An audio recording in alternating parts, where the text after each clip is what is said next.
Buenas tardes a todos, bienvenidos a Findes.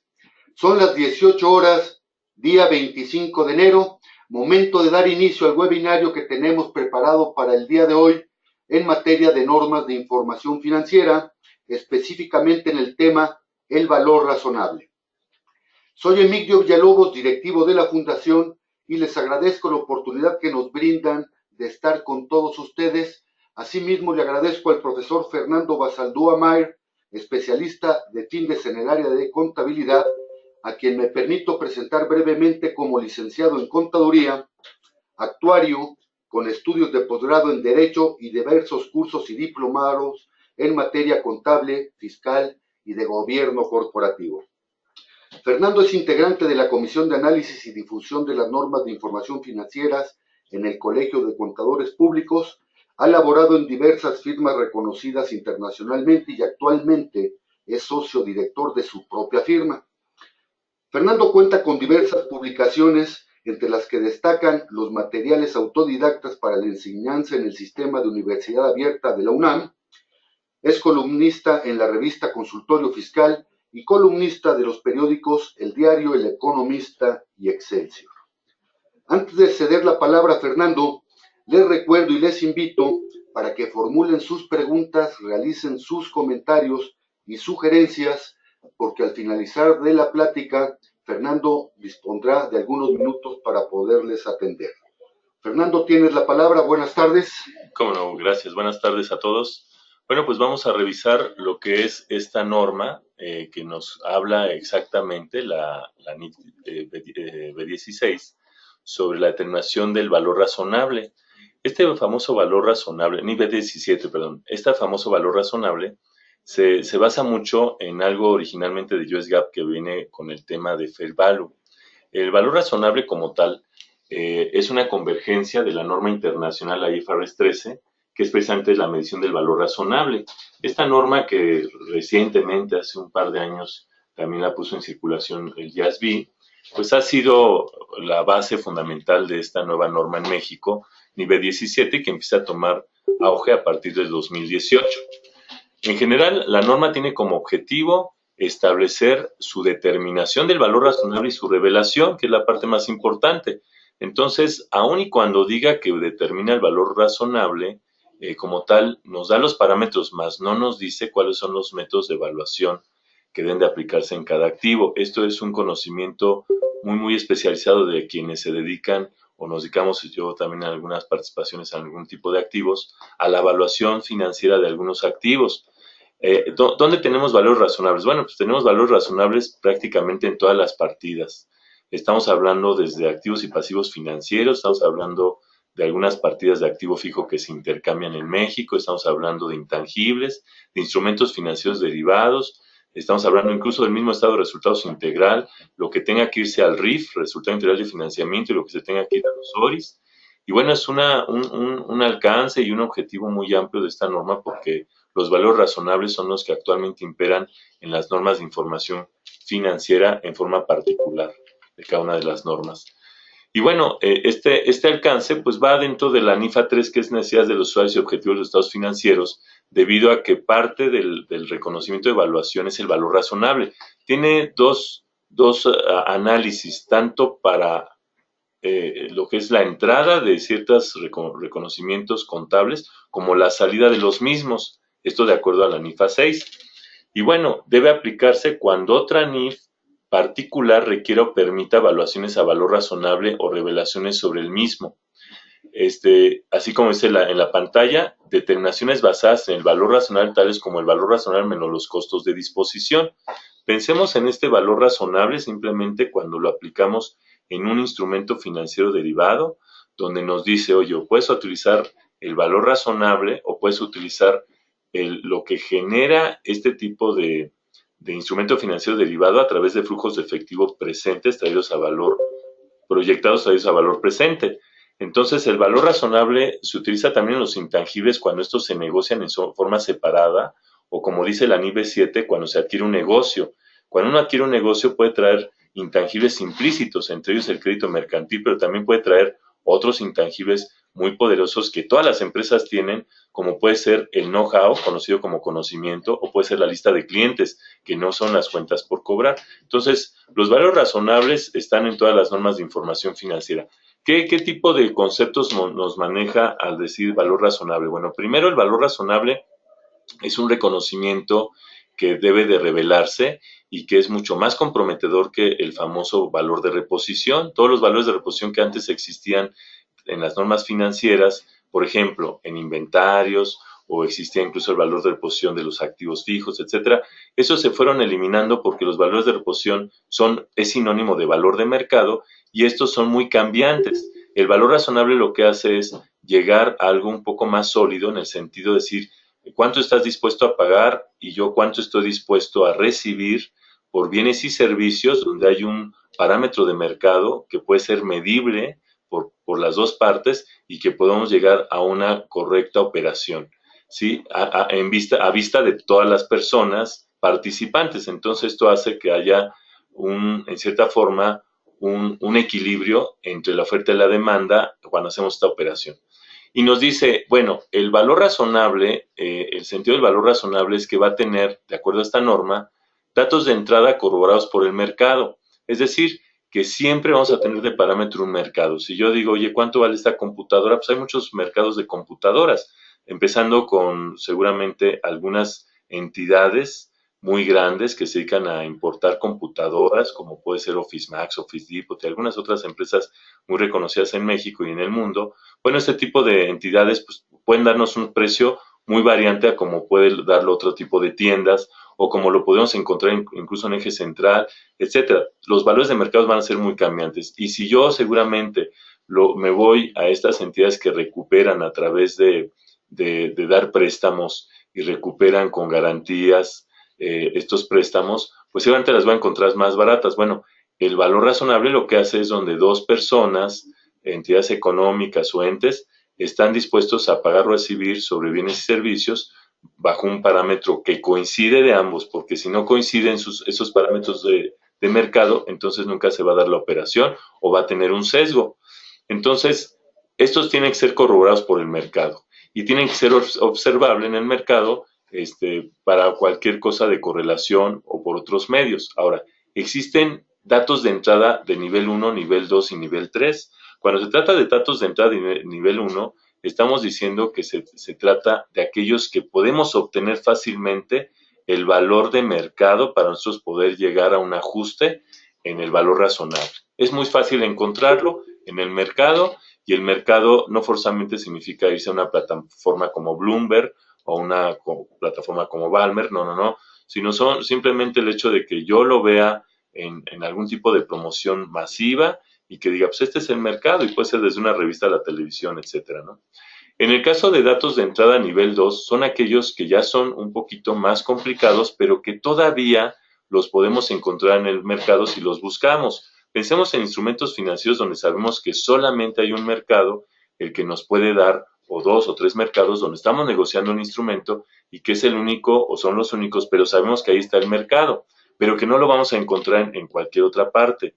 Y cuando hablamos de un dato de entrada de nivel 3, estamos hablando de aquellos que en cierta forma tengo que hacer una serie de cálculos matemáticos, fórmulas, el valor de uso, etcétera, con el objeto de poder llegar a otro tipo de valores que son datos de entrada de nivel 3 y que estos ya son específicos, como puede pasar con los intangibles. En el caso de los intangibles, pues los intangibles tienen un valor razonable cuando son negociados por separado a través de negocios, donde tendríamos que aplicar ciertas fórmulas para el tipo de intangible o el valor de uso, que es la proyección financiera traída a valor presente, buscar una tasa adecuada de financiamiento, buscar una proyección adecuada también de incremento y poder decir que ese es un valor ya muy aterrizado a ese tipo de activo.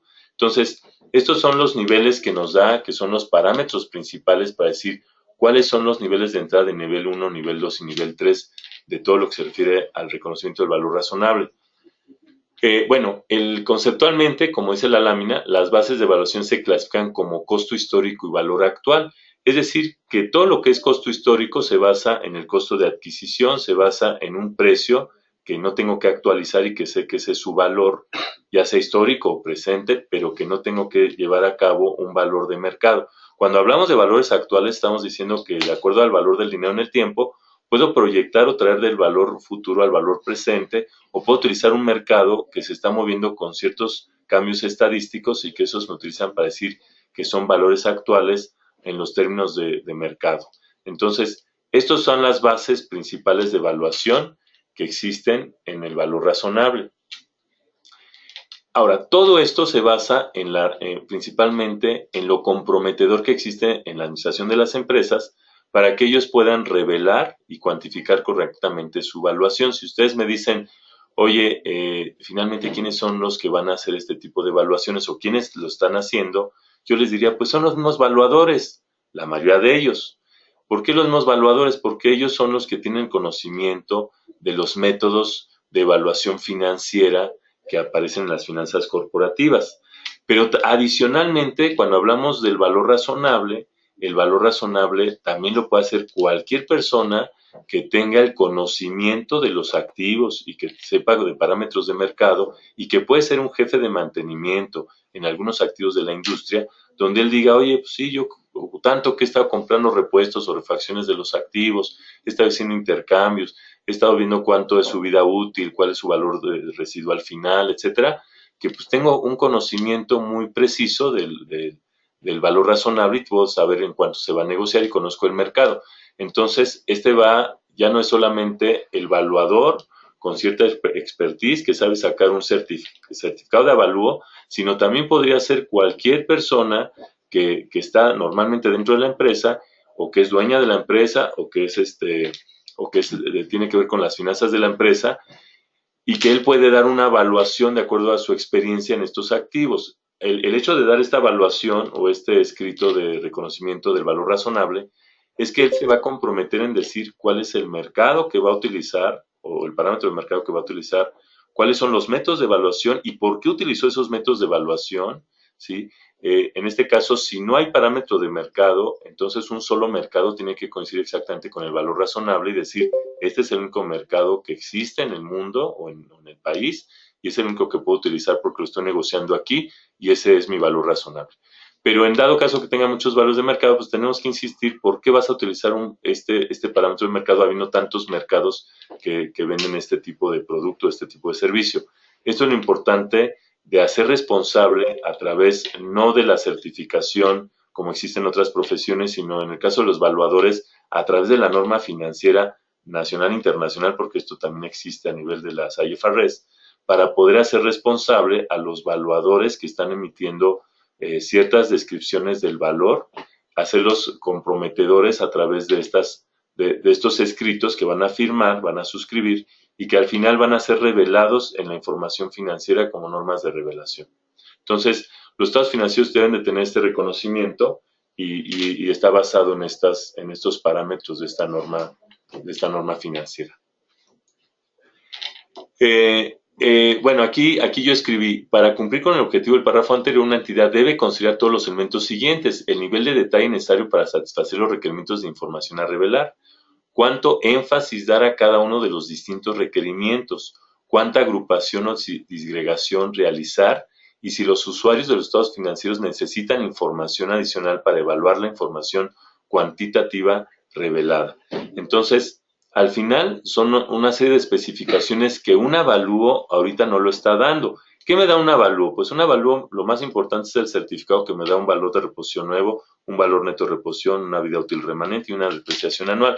Pero estos datos son datos muy genéricos. Cuando el usuario de la información financiera o auditor, que también es otro usuario, quieren revisar qué hay de soporte de estos tipos de certificados, muchas veces nada más vemos números que son la explicación de las fórmulas o métodos financieros de evaluación y que no nos dictan por qué utilizaron esos métodos, habiendo en el mercado y para cada tipo de activo diversos métodos de evaluación financiera existentes, por qué decidiste utilizar estos métodos. Actualmente, con el valor razonable, lo que hace la norma financiera es exigir a los mismos administraciones de las empresas que sus revelaciones tengan con precisión por qué tomaron esos métodos financieros y a dónde y qué tipo de mercados son los que utilizaron como parámetro.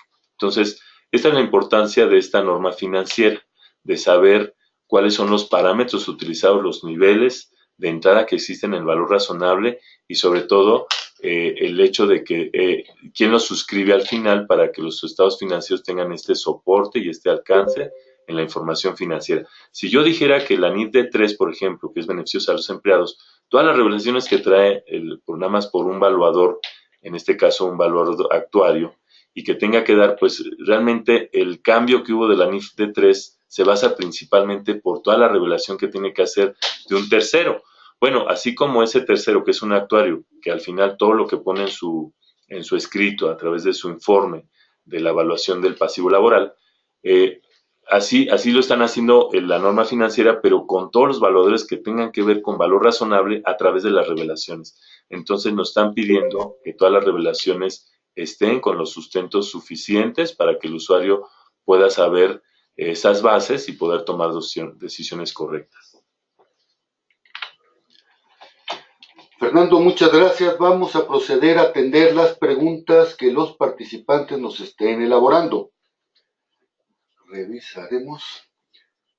Jonathan Segura, buenas tardes. Gracias por participar en este webinario. Jonathan nos pregunta, en la práctica, ¿cómo aplicamos el valor razonable en empresas pequeñas? Ok. En la práctica, el valor razonable en empresas pequeñas, pues bueno, aquí en México no entramos a las pymes de las IFRS y entonces sí existe un valor razonable. Vamos a pensar una empresa muy pequeña agropecuaria donde tiene, vamos a decir, cierto potrero de ganado vacuno, que dice, nada más tengo 10 reses. Bueno, esas 10 reses se van a negociar a un valor razonable y para que los pueda negociar debe de conocer el mercado para decir en cuánto puedo negociar el valor de estas vacas, si son cruzadas, si son Hereford o el tipo de raza que sea. Al final hay un mercado, ese mercado es el más cercano de esos potreros. Pensemos en el estado de Chihuahua, que hay muchos ranchos ganaderos de este tipo de reses. Al final ellos tienen el mercado gringo y tienen el mercado mexicano, y entonces ya tiene un parámetro de mercado para decir en cuánto las puedo negociar. Cuando las negocie en Estados Unidos, pues tendría que utilizar el precio muy parecido a los norteamericanos, y cuando tenga un valor de mercado parámetro en México va a utilizar un precio muy parecido al que esté vendiendo en la zona de la República Mexicana. Gracias, Fernando. Vamos a atender la pregunta que nos hace Fernando Robles. Fernando, buenas tardes, gracias por su participación. Fernando nos pregunta, ¿esto del valor razonable aplica a las inversiones? Sí, bueno, el término inversión es muy amplio, pero si yo hablo de inversiones, puedo hablar desde activo fijo, puedo hablar de instrumentos financieros derivados, puedo hablar de instrumentos de capital, etcétera. Y yo diría sí, porque cuando compro un instrumento de capital es porque compro un negocio o compro parte de un negocio, tengo influencia significativa, tengo control, y entonces esa negociación se hace normalmente a valor razonable, sobre todo cuando se tiene control del negocio. En el caso de otros tipos de inversiones, por ejemplo, en México, activo fijo, el activo fijo, el CINIF dio desde 2011, cuando hizo los cambios de acuerdo a la convergencia internacional, la NIF C6 en México de propiedades planta de equipo dijo, vamos a proteger el activo fijo todo el mundo lo tiene y puede valer millones, y ¿saben qué? No le vamos a meter el valor razonable, solamente cuando se trata de intercambio, o sea, que hayan permutas, o como fiscalmente se le llama, dación en pago, y que yo compre un activo fijo y lo pague con otro activo fijo, otros bienes. Ahí es donde vamos a aplicar el valor razonable. Y tratándose de otras inversiones, como son los instrumentos financieros derivados, pues sí, actualmente antes era valor de mercado, ahora los instrumentos financieros derivados se evalúan constantemente cada que hay uso de los estados financieros a valor razonable. Gracias, Fernando. Tenemos la intervención de Laura López. Laura, buenas tardes. Gracias por su participación. Profesor Fernando, no me queda claro cuál es la diferencia entre valor razonable y valor de mercado, si ambos son valores de intercambio. Sí, bueno, el valor de mercado finalmente es el valor que pone el oferente, y que este puede ser fluctuante dependiendo del tipo de mercado, dependiendo de la zona, dependiendo la calidad o marca del producto. El valor razonable es algo más, vamos a decir que más personal entre oferente y demandante, pero cuando ya se lleva a cabo la operación. El valor de mercado, el valor razonable, perdón, es aquel en que está basado en el valor que dicta el precio de mercado el vendedor y el que lo va a comprar, y que los dos coinciden. Para que llegue a un buen negocio significa que los dos coinciden en ese parámetro que se utilizó de mercado, más el valor razonable es el que ellos directamente ponen al precio del servicio o producto. El asunto es que este valor razonable podría diferir de todo el mercado existente, y que ellos llegan a ese valor razonable dadas las circunstancias de esos activos o de esos servicios. Gracias, Fernando. Roberto Gómez. Roberto, buenas tardes. Roberto nos pregunta, ¿quién y cómo se corrobora el valor razonable? Ok, al final sabemos que la información financiera, el valor razonable no tiene efecto fiscal, entonces el SAT, por lo menos ya no vamos a tener el problema de que el SAT esté corroborando el valor razonable. No obstante, la parte financiera, pues sabemos que en México el auditor de aquellas entidades no públicas siempre va a ser el que va a tener ahí la lupa para poner las salvedades correspondientes cuando el valor razonable cree que no es objetivo. Y cuando se trata de entidades que cotizan en la bolsa o entidades para otros propósitos, de entidades reguladas como el sistema financiero, como la Ley General de Contabilidad, etcétera, gubernamental, pues ahí sí sabemos que va a haber un órgano que va a estar vigilando que el valor razonable se haga correctamente, porque podrían distorsionar la información financiera. El término distorsión actualmente en IA significa fraude, entonces es muy peligroso nada más hacer un valor razonable cuando no se tienen los parámetros de mercado y toda la metodología que está pidiendo la norma financiera. Gracias, Fernando. Tenemos la participación de Germán Beristain. Gracias, Germán, por su participación. Germán nos dice, ¿por qué la aplicación de esta norma incide en los resultados de la empresa y le genera una utilidad o pérdida? ¿No deberá ser a nivel de capital contable como un superávit de revaluación? Ok, pues no exactamente, porque estos superávits desde el 2013 fueron eliminados cuando aparecen los ORIs. Actualmente todo lo que hacemos en el ejercicio se tiene que quedar en el ejercicio. Vamos a poner un ejemplo. Si yo compro un instrumento financiero de cobertura de flujo de efectivo, el hecho de que yo lo compre, la contrapartida tiene que ser el valor razonable de una partida que se va a llamar ORI, que forma parte del estado de resultados integral. Y entonces al momento que el OTC o el banco me paga la pérdida que yo tuve por fluctuación cambiaria, en forma automática yo voy a tener que decir que tuve una ganancia. Esa ganancia va a ser cancelar el ORI contra la pérdida cambiaria que tuve en el estado de resultados normalito arriba, en el RIF. Entonces, ¿por qué me lo tendría que llevar a capital? Si el capital se supone que tiene que estar acumulando lo que se recicla del estado de resultados integral, y también aquello que podríamos decir que se trate de algún tipo de revaluación que ya no existe en México, o se trate de algún tipo de valuación o plusvalor del balance, como podría ser el método de participación, que ese sí me va a impactar vía ORIS y que al final se va a reciclar.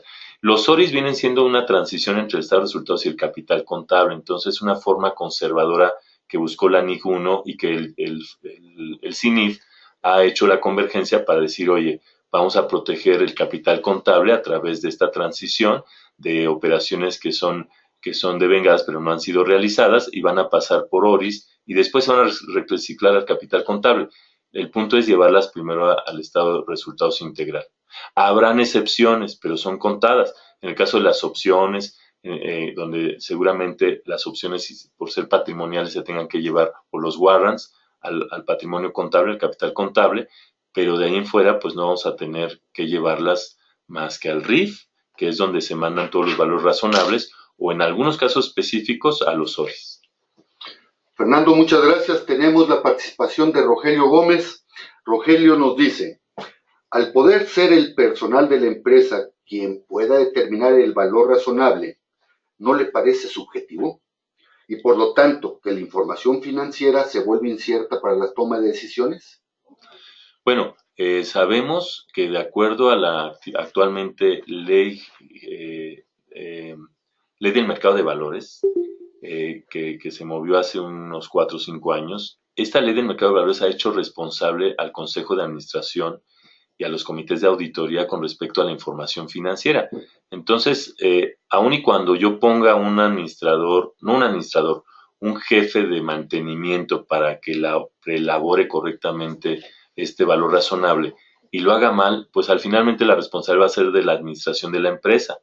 No va a ser subjetivo porque la responsabilidad de cualquier revelación, información financiera y todo lo que se mantenga dentro de una estructura financiera de una empresa, cuando es presentada y revelada, el único responsable va a ser la administración de la empresa. Entonces los administradores tienen que pensar, porque esto puede imputar, yo ya decía hace rato, aspectos de fraudulentos, el hecho de tener una distorsión. Actualmente ya no es de que, pues es que no aprendí bien a hacer revelaciones o a cuantificar correctamente, pues eso no justifica. Al final, la distorsión es ya fraudulenta, está incluso en el mismo código de ética profesional, y entonces el administrador es responsable de lo que va a poner en estas revelaciones y en este tipo de documentos, donde él tiene que buscar un experto que conozca, seguramente este experto va a saber muy bien y el que no sabe pues lo va a aprender y tarde o temprano lo van a hacer. Entonces no va a tener un problema de pérdida de costo-beneficio. Gracias, Fernando. Enrique García nos pregunta, ¿cuáles son los parámetros de revelación del valor razonable? Ok, los parámetros de revelación del valor razonable finalmente nos da varios parámetros. Uno de ellos nos dice que son por niveles, nivel 1, 2 y 3, que son los que estábamos comentando. Y nos dice, mira, puede ser histórico también en términos muy genéricos y puede ser a valor presente. Entonces, histórico, pues se va a llevar todo lo que es el costo de adquisición, valores que no tengo que incurrirles algún tipo de proyección, y valor presente donde sí los tengo que ajustar con inflación, con una tasa nominal, con seguramente alguna tasa de financiamiento. Cuando hablamos de niveles, decimos que el nivel 1 se refiere a esos valores de entrada cuando el valor razonable lo puede uno tomar del mercado en forma muy sencilla, porque todo el mundo lo conoce y cualquiera lo puede buscar. Vamos a pensar como el caso de los automóviles, donde ya sabemos dónde buscar un automóvil de ese año, de ese modelo, de esa marca, y que sabemos que al momento que lo busquemos vamos a coincidir en los precios. En el caso del nivel 2 es cuando ya es un poco más cerrado el mercado, pero que sabemos todavía dónde encontrarlo. Y yo ponía como ejemplo los instrumentos financieros derivados. ¿Por qué? Porque sabemos que en instrumentos financieros derivados pues depende el plazo, depende qué es lo que afecta a este instrumento financiero derivado, si es de cobertura, si es de negociación, etcétera. Y en su caso, pues ya sabemos qué mercado, si es internacional, si es nacional, de qué plazo es, etcétera. Y cuando hablamos del nivel 3 es cuando ya es muy específico, particular el cálculo y sabemos que tenemos que darle un tratamiento especial a ese activo para decir cuál es el efecto del valor razonable. Pensemos en un intangible donde tenemos que o medirlo por flujos netos descontados o tenemos que medirlo por alguna fórmula financiera que está en el mercado. Fernando, muchas gracias. Antes de finalizar esta transmisión, les recuerdo que todos los jueves a las 18 horas estaremos abordando diferentes temas de interés general en el ámbito de los negocios.